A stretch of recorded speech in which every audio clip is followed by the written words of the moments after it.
Hello everyone, welcome back my YouTube channel. कैसी हो आप सभी? आशा करती हूँ आप सभी ठीक होंगे। हमने रखा है अहोई अष्टमी का फास्ट और हमारे यहाँ किस तरह से पूजा की जाती है और हमारे हिंदू धर्म में अहोई माता का व्रत किस तरह से किया जाता है। और इस व्रत की ना बहुत मान्यता है और सभी इसको बहुत ही श्रद्धापूर्वक रहते हैं। और हमारे यहाँ अलग अलग तरीके से पूजा की जाती है। हमारे ससुराल में जिस तरह से पूजा की जाती है मैं उस तरह से आपको बता रही हूँ। तो ये देखिए, जैसे 12 बजे के बाद हम अहोई माता को कभी भी ये चीज़ जो मैं बना रही हूँ, पुए बना रही हूँ और माता रानी के लिए मुझे 10 पुए बनाने हैं। तो देखिए इस तरह के पुए बनाते हैं हमारे यहाँ और माता रानी के लिए ये पुए से ही पूजी जाती हैं। हर किसी के यहाँ अलग अलग रिवाज होता है, हमारे यहाँ अलग रिवाज है। और ये पुए ना मुझे खाने में भी बहुत टेस्टी लगते हैं। तो मीठे में मैं ये पुए ही बनाऊंगी और माता रानी के प्रसाद के लिए भी ये मैंने पुए ही बनाए हैं। तो माता रानी के जो प्रसाद में पुए बनते हैं वो 10 बनते हैं और माता रानी के लिए हम उसे रख देते हैं। फिर उसके बाद हमारी किचन छुट्टी हो जाती है, फिर हम उसके बाद खाना बना लेते हैं।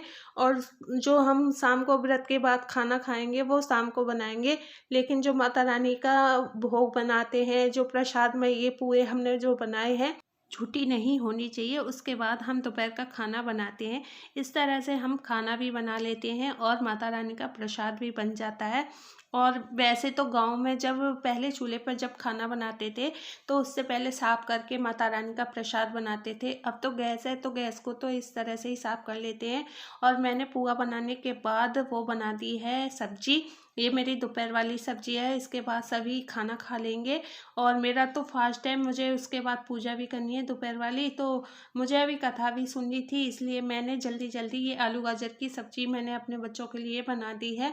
उसके बाद ये खाना खा लेंगे और मैं कथा सुनने चली जाऊंगी। तो ये देखिए 2 पुए मैंने एक्स्ट्रा बना लिए थे, बच्चे भी खा सकते हैं। कान्हा जी के भोग के लिए भी था एक। और इस तरह से मैं पूजा की तैयारी करती हूँ। और देखिए आलू गाजर की सब्जी भी मैं बहुत टेस्टी बनाती हूँ। और इस तरह से ही मैंने उसी ऑयल में सब्जी को छौंक दिया है। और ऑयल मैंने इसमें इतना ही डाला था पुए बनाने के बाद अच्छी तरह से इसमें सब्जी बन जाए। और एक्स्ट्रा ऑयल जैसे आप डाल लेते हो फिर उससे निकालते हो फिर इस्तेमाल करते हो ना, उसे नहीं इस्तेमाल करना चाहिए, उससे ना बीमारी होती है। और उसके बारे में मैंने कई बार पढ़ा था। तो ये बहुत ही अच्छी किचन टिप्स है, आप इसे ध्यान रखना। और ये देखिए कितने अच्छे पुए बने हैं, बहुत ही अच्छे पुए लगते हैं और देखने में भी बहुत अच्छे लगते हैं और खाने में भी क्रंची क्रंची बहुत अच्छे लगते हैं।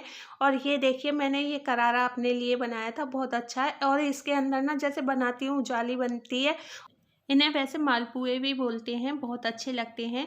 और मथुरा की तरफ तो ये जो दावत होती है, दावत में इस तरह के पुए ही बनाए जाते हैं। और ये देखिए ये मैंने छोटा वाला भी बनाया था और बहुत अच्छे लगते हैं। मेरे फैमिली में सभी को ये पुए बहुत पसंद आते हैं। पहले मुझे नहीं आते थे बनाने, तो मेरी जो छोटी भाभी थी वो बनाया करती थी, उनसे मैंने ये सीखे थे। और ये रेसिपी मुझे बहुत अच्छी लगती है। और ये देखिए मैंने शाम को सब्जी ये आलू गोभी की बनाई थी। और उसके बाद मैंने उसका रायता बनाया था, बथुए का रायता भी बनाया था साथ में, और ये पुए भी बनाए थे। और ये तो माता रानी के लिए हैं, 10 पुए ये मैंने माता रानी के प्रसाद के लिए बनाए थे। और हम अब शाम के पूजा की तैयारी कर रहे हैं। तो ये देखिए हमारा दीपक लग गया है पूजा के लिए। और ये मेरे कान्हा जी ने वैजंती माला पहन रखी है, देखिए कितनी सुंदर लग रही है। और वैजंती माला मैंने ये कृष्ण पक्ष में कान्हा जी के लिए मंगाई थी। और ये देखिए अब मैं दीदी के लिए सूट मंस रही हूँ। तो हमारे यहाँ जो अहोई पे सूट वायना कहते हैं, जो मनसा जाता है वो ननद के लिए मनसा जाता है। तो ये देखिए मैंने उनके लिए सूट रख लिया है।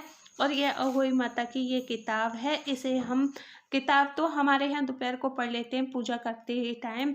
और शाम को जैसे हम वायना मनसते हैं उस टाइम हम अहोई माता की पूजा करते हैं, उन्हें टीका लगाते हैं। आप कैलेंडर भी मंगाकर पूजा कर सकते हो, टीका लगा सकते हो, घर में भी रोली से भी बना सकते हो। तो मेरी ये अहोई अष्टमी की किताब है, इससे मैं कथा भी पढ़ती हूँ और इस पर मैं पूजा भी करती हूँ। 3-4 साल से मैं इस तरह से रूटीन में पूजा कर रही हूँ।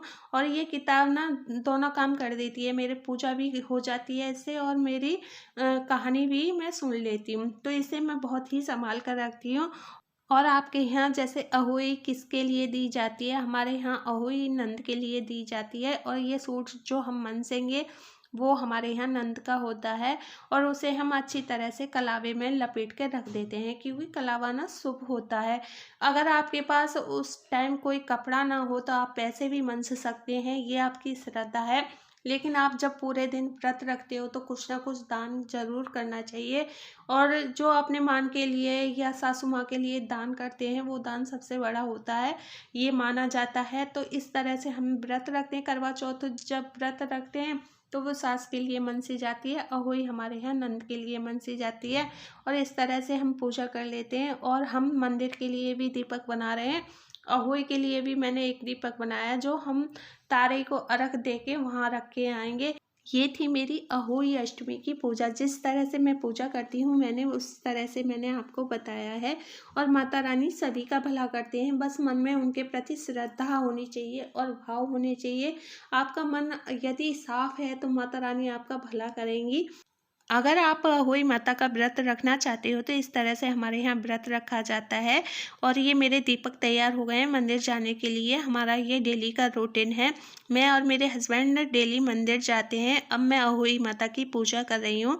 इस तरह से मैं पूजा करती हूँ। देखिए इस तरह से रोली का टीका लगाती हूँ और बायना में मन से देती हूँ। आज की जो वीडियो है आपको कैसी लगी? अच्छी लगी हो तो लाइक एंड शेयर कर देना।